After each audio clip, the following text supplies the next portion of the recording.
Enfim, saiu o filme do Coringa. Neste vídeo vamos fazer uma análise toda detalhada de como é o filme, do que você vai ver, do que você não quer ver. Beleza, galera? Então bora pro vídeo. Bora!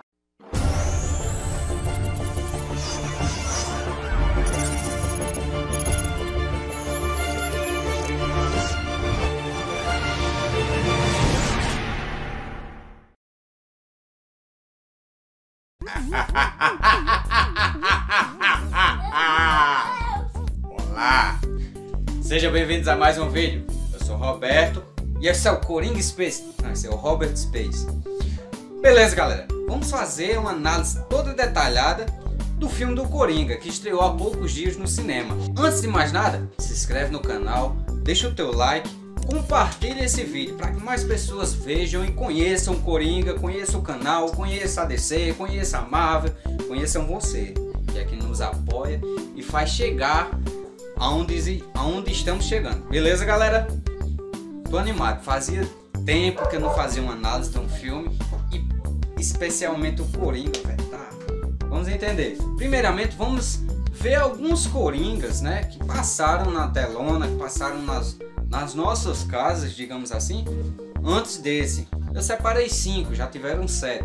Eu separei 5. Primeiro, de Jack Nicholson, o clássico, de 1989, né, dirigido por Tim Burton. Tim Burton já dirigiu nesse tempo, né? O cara tem bagagem. Foi a primeira vez que o Coringa apareceu representado dessa forma nas telonas. Beleza? Em seguida, temos o de Cameron Monaghan, que interpretou o Coringa na série Gotham, que mostra como eram as ruas de Gotham City antes da aparição do Batman, né? Antes de surgir o Batman, bem parecido com esse filme do Coringa que saiu agora. Outro, César Romero, né? Talvez muitos não tenham visto. Foi um Coringa que apareceu na década de 60, que trazia uma versão do Coringa mais infantil, mais cômica do vilão, né? Talvez por isso, pela essa imagem, muitos não deem tanta importância ao Coringa. Acho que ele tem aquela vibe brincalhona, só que vamos ver que não é bem assim. E temos que falar dele também, Heath Ledger, o vencedor do Oscar de melhor ator, com uma atuação que interpretou o Coringa no Batman, o Cavaleiro das Trevas. Realmente uma atuação impecável, né? Não que venha surpreender, porque o Ledger realmente era um ator nato, o cara era bom demais. Quer ver outro filme com ele? Assiste Coração de Cavaleiro, é das antigas, mas é uma comédia romântica da época medieval, enfim, muito bom, né? Eu recomendo você assistir. Infelizmente o Ledger não se deu muito bem, né? Se aprofundou demais no papel. O cara se trancou num quarto e só tinha pensamentos negativos e chegou até a escrever uma carta de despedida antes de cometer o suicídio. E por fim, a obra de arte de Joaquin Phoenix, que foi dirigido por Toby Phillips. Então, na pele desse cara, eu já separava um cantinho na minha estante para colocar esse Oscar, porque pelo menos o de melhor ator, né, talvez o filme não ganhe de melhor roteiro, de melhor coreografia, de melhor, enfim, trilha sonora, mas o de melhor ator, velho, pra mim, na minha opinião, tá garantido pra esse cara, porque ele pegou o Coringa e levou noutra vibe que a gente não conhecia, né? Pelo menos eu não conhecia esse lado do Coringa, o que fez transformar, o que fez transparecer o Coringa que havia nele. Beleza, galera? Então já se inscreveu no canal, já deixou o like, já compartilhou, né? Então bora pro filme agora. Primeiramente, não é um filme para crianças e não é para pessoas que têm uma tendência a alguma coisa, digamos assim, já que é um gatilho, né, para que vocês explodam, mostrem seus sentimentos e se revolte, né, com o que o Arthur Fleck, né, que é o Coringa, passou antes de se tornar um dos maiores vilões da história da DC. Por quê? Porque não é um filme de super-herói, né, como foi o surgimento do Capitão América, como foi o Aquaman, como foi a Mulher Maravilha. Não é essa pegada que o filme quer mostrar, não é a proposta do filme. E muito menos um filme de anti-herói, como é o caso do Hellboy, como é o caso do Deadpool, né? Não é também essa a proposta do filme. A proposta do filme é um drama, onde vai contar tudo aquilo que o Arthur Fleck passou para que esse Coringa transcendesse e viesse a ser um dos maiores vilões da história da DC Comics. Uma coisa que traz de novidade no filme, a gente vai falar muito a respeito disso, é uma marca registrada do Coringa, a sua famosa gargalhada, que eu tentei imitar agora e não ficou muito legal, mas beleza, assim mesmo, valeu a tentativa. Nos outros Coringa que já vimos em desenhos, séries, filmes, essa risada dele excêntrica é uma marca dele, mas de uma forma espontânea. O Coringa tinha o hábito de sorrir, de dar aquela gargalhada.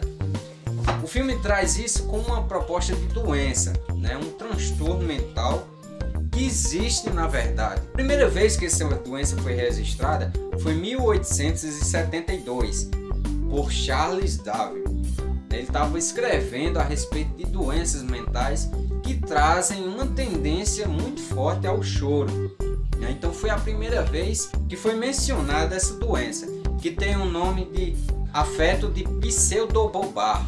Você começar a chorar do nada, mas o riso também pode ser uma característica dessa doença, que é bem parecida com uma depressão profunda. Beleza, vamos falar do filme Coringa, Joker. O cara, eu vi uma publicação que foi muito massa. Botaram 50 super-heróis juntos.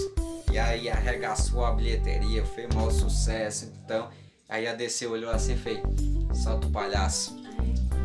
Porque, meu irmão, bate de frente, viu? Bate de frente. São propostas diferentes, mas cada um em sua proposta foi muito bem executada, digamos assim. O filme começa com Arthur Fleck, né, o Coringa, com problemas no trabalho. 3 fatores foram fundamentais para que o Coringa que havia nele, né, aquela personalidade, sobressaísse e a um ponto de cobrir a personalidade real do Arthur, né, o Arthur Fleck. Uma delas era justamente o problema no trabalho.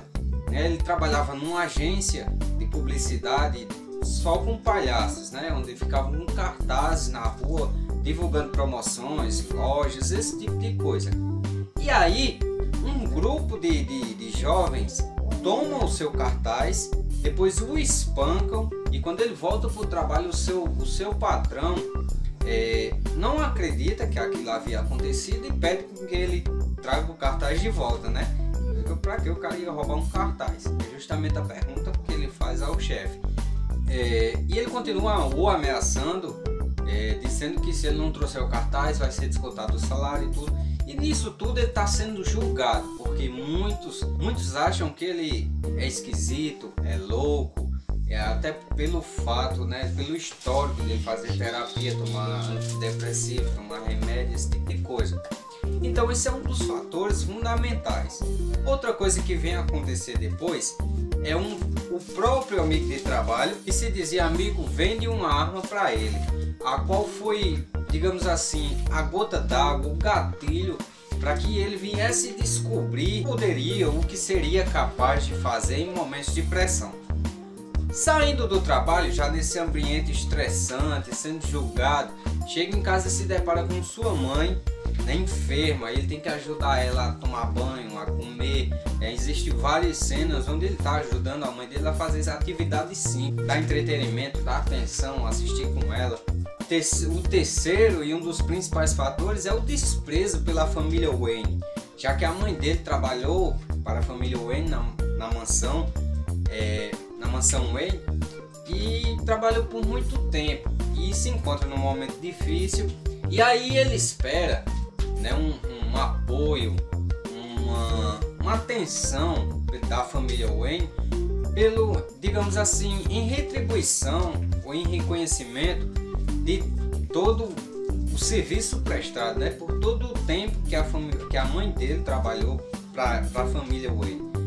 E ainda mais porque a sua mãe contou para ele que ele possivelmente, ou que ele era filho do Sr. Wayne, né? O irmão do Bruce Wayne, né? Ou seja, o irmão do Batman.